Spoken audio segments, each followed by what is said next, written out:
For over a year, my life had been filled with silence. After my relationship ended, I worked hard to pull myself together, shut down all communication channels, and build a new life for myself.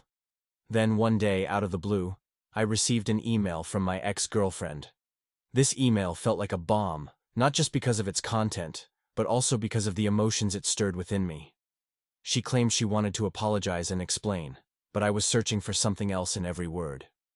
Healing from betrayal wasn't easy, and now, after a year, this message was bringing everything back to the surface. Before I dive into my story, if you don't want your life to be turned upside down like mine, subscribe to my channel to learn real lessons from the real stories we share every day, just like mine. Also, share your thoughts about the shocking truths I've experienced in the comments, and please show your support by liking my video. Now that you've subscribed, let's dive into my story. Our relationship had lasted a year, and it was a great year. However, we unexpectedly broke up and got back together 2 days later. Everything started off well again until 2 weeks later, when I found out she had cheated on me with 2 different men. One was a co-worker, and I confronted her about this. The other was an ex-boyfriend, which I learned about from one of her friends. She didn't know I knew about this second betrayal. A year ago, after the breakup, I decided to focus on myself. I immersed myself in self-improvement, hitting the gym regularly, reconnecting with friends, and even dating new people. I made it a point to move on, or at least try to. Then, without any warning, I received an email from her. I still remember the confrontation about her coworker vividly. It was a rainy evening, the kind of weather that mirrored the turmoil inside me. I had seen the texts, the late-night calls, and the suspicious behavior. My heart pounded as I approached her. "Who is he?" I asked, trying to keep my voice steady. "What are you talking about?" she replied, looking genuinely confused. "The guy from your work." "I saw the messages," I said, handing her my phone with the evidence displayed. She glanced at the screen and her face fell. "I can explain," she stammered. "Explain what? That you've been lying to me?" My voice was rising, my emotions bubbling to the surface. "It's not what it looks like," she pleaded, tears welling up in her eyes. "We just talked, I swear." "Talked? At midnight? Every night?" My voice cracked, the pain seeping through. "Do you think I'm a fool?" She reached out to touch my arm, but I pulled away. "I love you," she whispered. But it felt hollow, like an echo of something that had once been real. "Love? Is this what love means to you?" I asked, my voice trembling with anger and hurt, sneaking around behind my back, lying to my face. The revelation about her ex-boyfriend came weeks later, through a mutual friend who thought I deserved to know the full truth. I was sitting at a cafe, trying to enjoy a rare moment of peace, when my phone buzzed with a message. "Hey, I thought you should know." She was seeing her ex too. The words blurred as I read them over and over. It was like being punched in the gut. The wind knocked out of me. How much more betrayal could I endure? I called her friend immediately. "Are you sure about this?" I asked, my voice shaky. "Yes," she replied, her tone sympathetic. "I didn't want to get involved, but you deserve to know the truth." "Thank you," I said, hanging up, feeling a mix of gratitude and devastation. I felt like the ground had been pulled out from under me. For almost a year, I didn't hear from her at all until I received that email.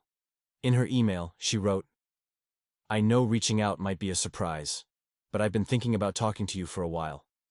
You probably hate me, and that's fair, but I feel I owe you a proper explanation and apology." She mentioned she was in town and wanted to drop by, but saw I had company. "This isn't a ploy to get back with you," she wrote. "I just want to clear the air for both our peace of mind." In her email, she stated that she loved me throughout our relationship, but found it hard to express her emotions due to work and school stress. She also admitted that my mention of engagement had shaken her trust, and she should have been more open about it, but couldn't. "I never slept with him while we were together. You might not believe me, but I have nothing to lose, Guanan," she wrote. Reading her email was like reliving the heartbreak all over again. Each word reopened the wounds I had tried so hard to heal. She asked me to delete the email and forget she ever sent it, but that wasn't easy. After everything that had happened, I decided not to respond to her. I wondered what her true intentions were, but she still seemed to be justifying herself. I was curious if anyone else had experienced successful no-contact periods and what their thoughts were. I decided to confide in a friend, seeking clarity. "What do you think she's trying to achieve?" I asked over coffee. My friend sighed, shaking her head. "It sounds like she's trying to ease her guilt, but you don't owe her anything. You've moved on." "Have I?" I wondered aloud. Reading her email brought everything back. "It's normal," my friend reassured me, "but don't let her pull you back into that darkness. You've come so far."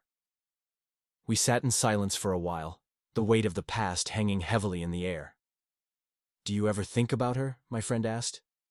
"Sometimes," I admitted, "but mostly I think about what I learned from it all." "And what's that?" "That I deserve better," I said, finally feeling a sense of clarity.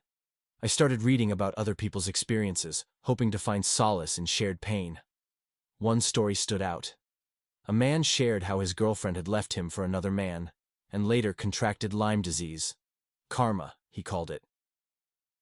Another person wrote about how their ex-girlfriend, after cheating, developed a serious illness but remained with the person she cheated with. These stories, filled with pain and poetic justice, offered a strange comfort. One more story deeply affected me. A man had focused on his life and achieved great success after discovering his ex-girlfriend's infidelity. Meanwhile, his ex-girlfriend struggled due to her poor choices. These experiences reinforced my belief in myself and my determination to focus on my own life. The email from my ex-girlfriend reopened old wounds.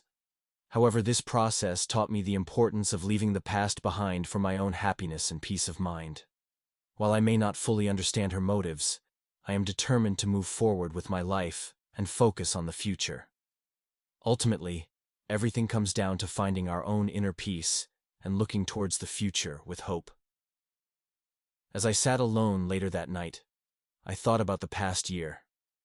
It had been a journey of healing, self-discovery, and growth. The pain had shaped me, but it had not defined me.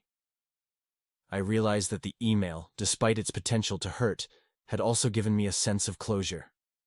I no longer needed answers from her because I had found them within myself. I picked up my phone and typed out a final message to her. "I received your email. I understand you needed to say those things, but I have moved on. I wish you well." With a deep breath, I hit send, feeling a weight lift off my shoulders. As I looked out the window at the starry night sky, I felt a sense of peace wash over me. The future was uncertain, but for the first time in a long while, I felt ready to embrace it.